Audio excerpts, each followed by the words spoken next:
Assalamualaikum warahmatullahi wabarakatuh. Selamat siang.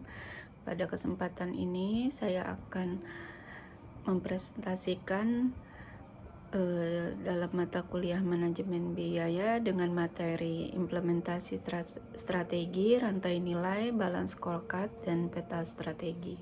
Strategi bersaing adalah cara yang digunakan perusahaan untuk memperoleh keunggulan kompetitif dalam menghadapi pesaing di industri.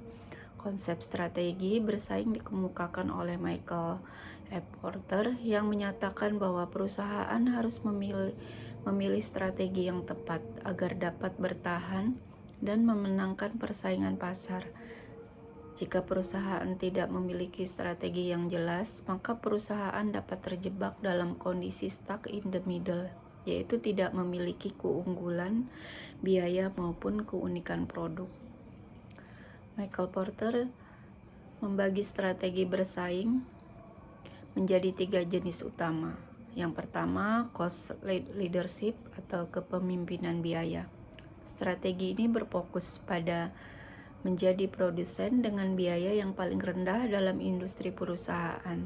Perusahaan berusaha menekan biaya produksi, distribusi, dan operasional sehingga dapat menawarkan harga lebih murah dibandingkan pesaing, bertujuan untuk menarik konsumen dengan harga yang lebih rendah namun mendapatkan keuntungan melalui volume penjualan yang besar.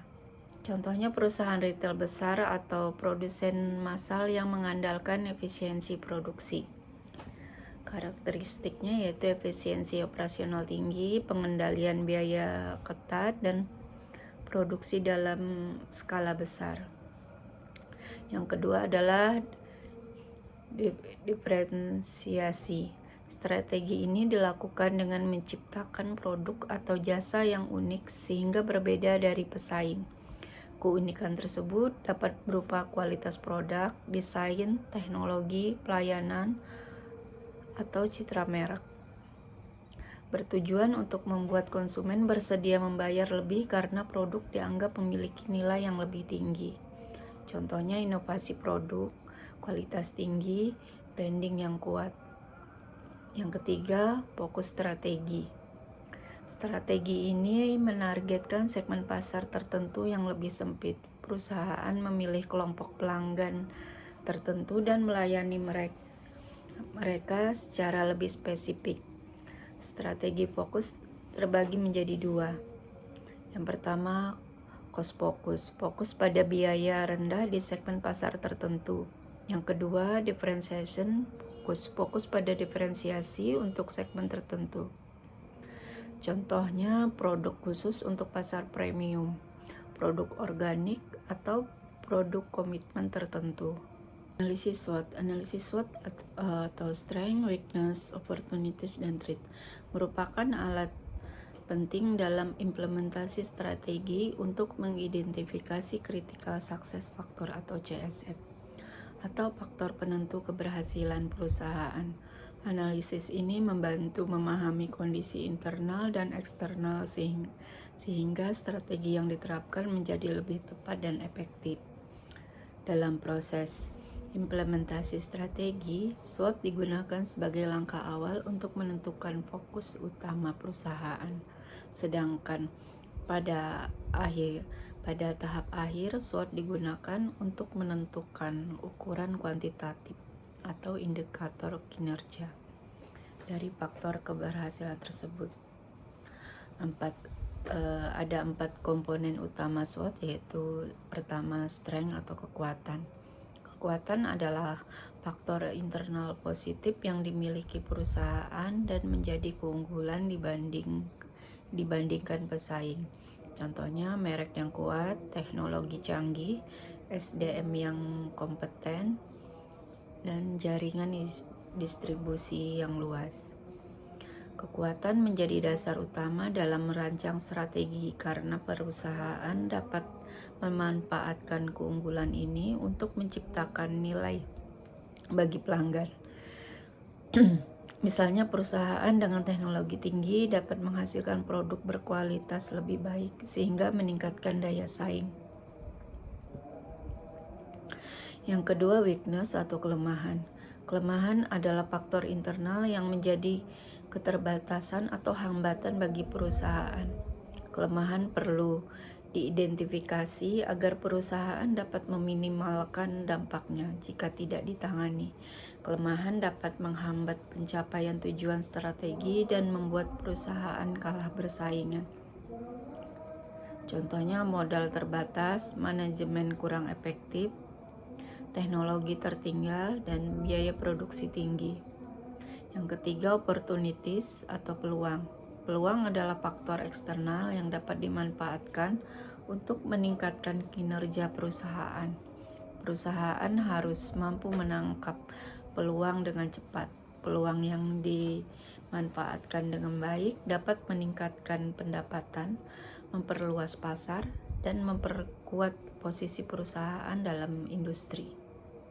Contohnya pertumbuhan pasar, perkembangan teknologi, perubahan tren konsumen, kebijakan pemerintah yang mendukung. Yang keempat adalah threat atau ancaman. Ancaman adalah faktor eksternal yang dapat menghambat atau merugikan perusahaan. Ancaman harus diantisipasi melalui strategi yang tepat agar perusahaan dapat bertahan dan tetap kompetitif. Misalnya, perusahaan dapat melakukan inovasi untuk menghadapi produk pesaing. Contohnya, persaingan ketat, perubahan regulasi, krisis ekonomi, dan produk substitusi. Dalam implementasi SWOT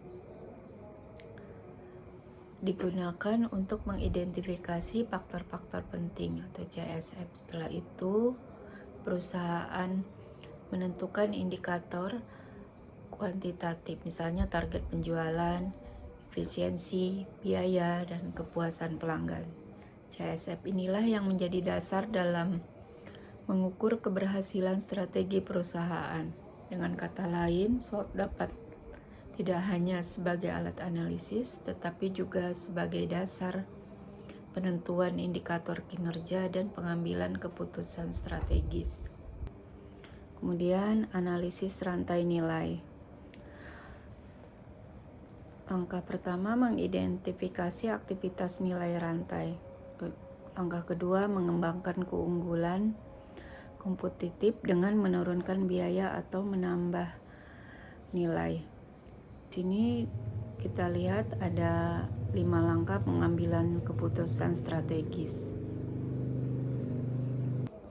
Balance scorecard, kartu skor berimbang atau BSC, dan peta strategi merupakan alat-alat utama untuk implementasi strategi.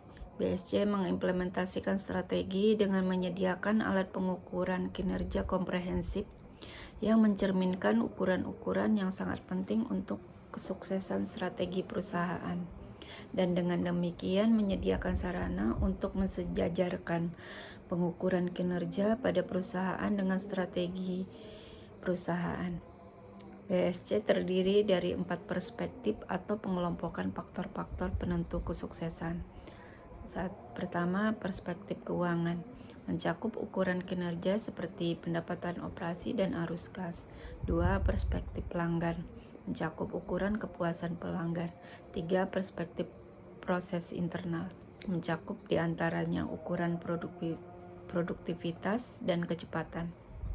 4. Pembelajaran dan inovasi, mencakup ukuran seperti jumlah jam pelatihan karyawan dan jumlah hak paten atau produk baru. BSC dapat dipandang sebagai jalan dua arah. Ketika BSC dirancang untuk membantu mengimplementasikan strategi, BSC harus mencerminkan strategi. Seseorang harus dapat mengetahui strategi perusahaan dengan mempelajari secara seksama BSC perusahaan itu. Tema yang kuat pada keseluruhan kartu skor adalah pentingnya inovasi dan produk baru. Peta strategi. Peta strategi merupakan diagram sebab akibat dari hubungan untuk perspektif BSC. Manajer menggunakan peta strategi untuk menunjukkan bagaimana pencapaian tujuan dalam setiap perspektif. mempengaruhi pencapaian tujuan dalam perspektif lainnya, dan pada akhirnya keseluruhan kesuksesan perusahaan. Bagi sebagian besar perusahaan, tujuan akhir dinyatakan dalam kinerja keuangan dan untuk perusahaan publik secara khusus dalam nilai bagi pemegang saham. Dengan demikian, perspektif keuangan dalam BSC menjadi tujuan akhir dalam peta strategi.